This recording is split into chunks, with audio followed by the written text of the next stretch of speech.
You press 12, but the panel blinks 13:5. The lights dim. Something's breathing above you. Don't look up. Welcome to Midnight Scaryteller. The Meridian Tower. 40 stories of glass and ambition.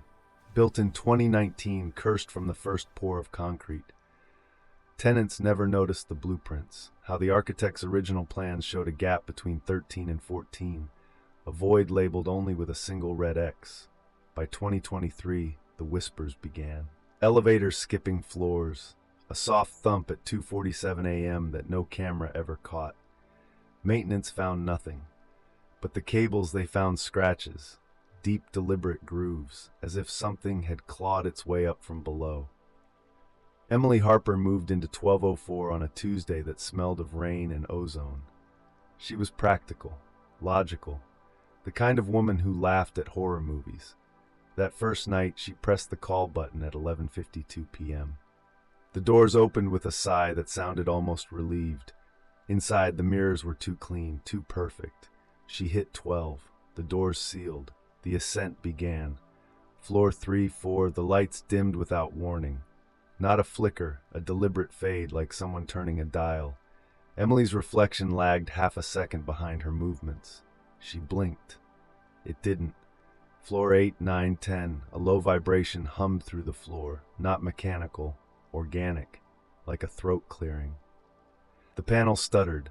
12, 13, 13:5. The number pulsed crimson, bleeding into the plastic. Emily's finger hovered over door open. Nothing happened.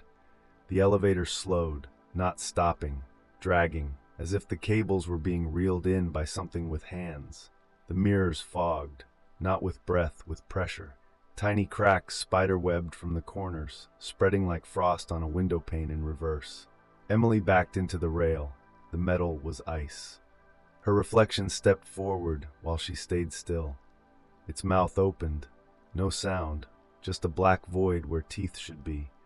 Then the whisper, not from the speakers, from inside her skull. "You're early." The elevator shuddered. A wet, tearing sound, like fabric ripping in slow motion. The floor indicator froze on 13.5. The doors didn't open. They peeled, metal curling back like petals, revealing not the 12th floor hallway, but a corridor that breathed. Carpet was damp, pulsing faintly. The walls were lined with doors, but the numbers, they shifted. 13.5A became 13.5B as she watched, letters dripping like wet paint. The air tasted of copper and lilies left too long in water. Emily stepped out. She had no choice. The elevator doors snapped shut behind her, the sound of a jaw closing. The hallway stretched and stretched. The ceiling lowered with every heartbeat until she had to crouch. The whispers started, layered, overlapping, coming from inside the walls. "First time? She's pretty. Don't run, it hears running." She ran. The first door she tried, 13.5 Formims, was warm to the touch, throbbing like skin. The knob turned on its own. Inside, a child's bedroom, toys arranged in a perfect circle, a crib, empty. But the mobile above it spun slowly, casting shadows of tiny hands reaching up. Emily slammed the door. The knob was gone. Just smooth wood now, bleeding sap. The second door opened to a kitchen. Knives hovered in midair, orbiting a cutting board where a single finger twitched. Fresh, still ringed. Emily gagged. The knives turned toward her, points glinting. She fled. The hallway narrowed. The carpet clung to her shoes like tar. Her phone, dead. But the screen flickered to life on its own, displaying a live feed of her apartment. 12:04.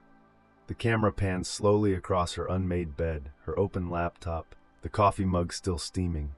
Something sat in her chair, tall, thin, faceless. It tilted its head toward the lens and smiled with too many joints. Emily screamed. The sound didn't echo, it was absorbed. The walls drank it. She found the stairwell. The sign read "Exit to 14" in letters that rearranged themselves into "Stay" as she passed. She climbed. The stairs spiraled. Up was down was up. She climbed until her legs gave out, until she was crawling on hands and knees, until the steps became soft, like flesh giving way under her palms. She found the elevator again. The doors hung open like a wound. Inside, the mirrors were gone. replaced by black glass that reflected nothing. The floor was wet, sticky. The indicator glowed, 13.5. A single button had appeared where none existed before. Home. Emily crawled in. Her fingers left bloody prints. She pressed it. The doors sealed. The elevator dropped, not fast, slowly, deliberately, like being lowered into a grave. The walls bled. Black ichor seeped from the seams, pooling at her feet. The temperature plummeted. Her breath crystallized. The indicator flickered. 12:11 L, then stopped. The doors opened to the lobby. Bright, normal. The concierge asleep. Clocks read 11:53 p.m. 1 minute had passed. Emily stumbled out. Her arm, where the faceless thing had touched her, was black with frostbite. The skin split to reveal something moving beneath.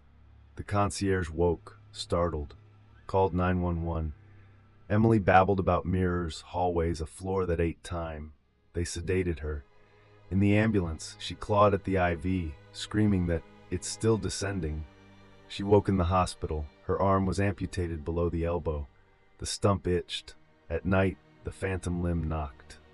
3 times, always at 2:47 a.m. The nurses found scratch marks on the ceiling above her bed, deep grooves, as if something had clung there, watching.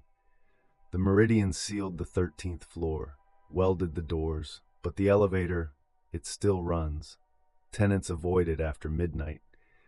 Security cameras catch it moving on its own, stopping at 13.5, doors opening to an empty cab that breathes. One guard quit after seeing his own reflection step out without him. Emily lives in a ground-floor apartment now. No elevators, but every night her intercom buzzes.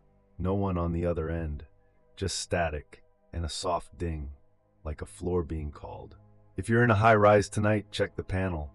If 13.5 glows red, take the stairs, because floor 13.5 isn't a destination. It's a hunger, and it's ascending. What do you think, my fellow seekers? Ever felt your elevator pause too long? Comment below if the lights don't go out first. Subscribe, hit the bell, and never trust the floor counter again. Midnight Scary Teller, signing off.